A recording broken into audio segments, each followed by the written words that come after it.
Does anybody else taste salt?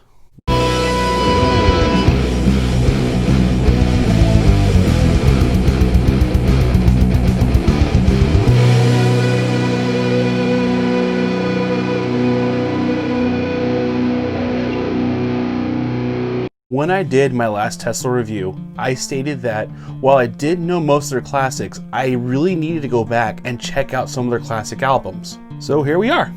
If you haven't seen that video, I recommend checking it out. It wasn't met with the warmest reception, but I stand by my opinions. Let's take a listen into Mechanical Resonance, and here we go. We start off with some sexy bass and drum play, and which builds up into their signature sound. Then the singing starts. What the hell is that? The highs sound great, like really, really great. I'm not talking about that, but the low register is bad. Not on a technical note, of course. It's his delivery that is. The chorus is a good time though. This song is a little too literal with its name on its quality. Then comes the classic song that if you don't know, you should. If you've played Grand Theft Auto Vice City, you've heard this song. Unless you somehow managed to not listen to V-Rock, then what's wrong with you? It deserves its spot amongst the great classic 80s metal songs, with its ripping guitar play, constant build-up, and pump-up vocals. It is a great song for driving, blasting in the home studio, at the bar, anywhere. It's just a rip-roaring time. The whole end solo is enough on its own to cement that. This is the most crying in your windshield while it's raining song I have ever heard, and it sounds nice. Then the riff starts. It's very AC/DC in its style, which then adds its Tesla flair. It's funny going from crying to bouncing off the walls, but it fits with the subject matter of the song. This song also does a great job of showing off Jeff's vocal abilities. If you are having a bad day, throw this song on.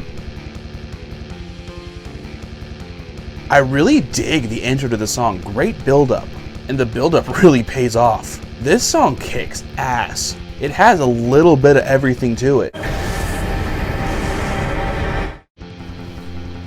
Hey, I'm from the future. Someone tried to take the footage away, so I'm here to fix it. This song is what I was hoping for when I came back to visit Tesla again, because this is making the playlist and it is staying there. It's never too late to love a song. When did my music switch to the Scorpions? I love the Scorpions, so this is a welcome addition. The song does have a great flow, but the chorus hits a little light for what I wanted.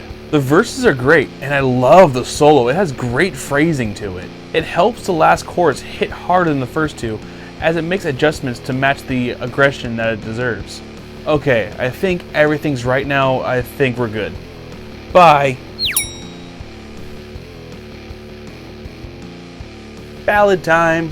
Jeff is on point, showing the soul he actually has in his voice in full force. This song is different though from your typical 80s rock ballad. It has more substance to it. The music itself is simple, but for a song like this, that's okay. It all goes together like salt and caramel, yummy brown burnt sugar, until the second half where it picks up the pace a bit. I will say Tesla knows how to keep a song moving stagnant and boring. The hell happened with the London Jam then? The second half of the song rocks hard. Mariah Carey does not approve of this message.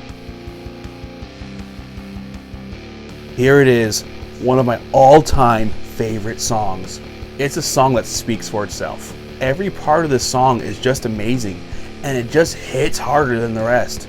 If you have not done so, get into a firefight while playing GTA or Red Dead while blasting this song with you. It is pure bliss. And then when you're done with that, go put on Wanted Dead or Alive as you're making your getaway. Perfection. This song is an all-time great, and it isn't going anywhere. It'll blow you away before you even have the chance to try. Great piano work in the intro. Kinda keeps that cowboy flow going. The verse of this song, I'll be straight up, I don't like it. The chorus saves it though, as it's really good. It actually kinda reminds me of Tommy Shaw's solo work he was doing around the same time. Which, if you haven't heard Tommy's solo stuff, go check it out. I recommend Dangerous Game. That's a fantastic song. As for this song, it's an overall dud for me, which is a shame considering what it followed on this album. Guitar work on point. It's simply lovely. sounds like it would be actually real fun to play. I thought we were about to hear another ballad, which honestly would be very disappointing at this point. Thankfully it isn't. The chorus starts and I realize I've heard this song before. Just whatever radio station I heard it on or VH1 Classic, they don't play the intro. Shame on you. This song has an old school feeling to it, and that's always a good feeling to have. This song just screams teenage male lead strutting down the street to pick up the equivalent teenage lead girl, and I don't like it. Something about it just doesn't resonate with me well. Even busting out the talk box over a great guitar riff does not save it for me. There's too much cheese here, and I love cheese. This album is really starting to appear front-loaded. Okay, we are turning it around here a bit. That intro riff is awesome. Verse is okay, but it's missing some density. Jeff's voice is great in the chorus, but that synth part at 1 minute and 12 seconds is atrocious. Why the hell is it so loud? It doesn't fit in at all, and it took me right out of the song. The final riff and solo are cool, I guess, but not enough to, grip me back. How unfortunate. Ooh, we have some heaviness at the beginning of this one. I can totally see Slayer doing a cover of this song. It's not that hard to imagine if you try. The heaviness continues through that atmospheric verse, but that chorus, did they even try? It sounds like they stopped playing but kept recording. They must be going for that, oh behold the beauty before my eyes. It doesn't work. Every other part of this song works, but just has that one blemish in the most important part of the song. The final chorus at least has more to it and should have been used throughout. That would have been so much better. And then the end of the song is just... This album had me in the first half and I was jamming out with it. But right after Modern Day Cowboy, save for a few parts here and there, it went screaming downhill. Like Dimebag did a dive bomb and just never picked the landing bar back up. I'm a little bit bummed out about that. It was trending towards the most excellent territory, but the second half was getting awfully close to meh. I'm still not changing my rating on London Jam. That album is meh, and meh doesn't mean bad, it doesn't mean good, it just means meh. As for this album, it lands between most excellent and meh, so I do recommend you give it a spin. The parts of this album that are good definitely outweigh the bad.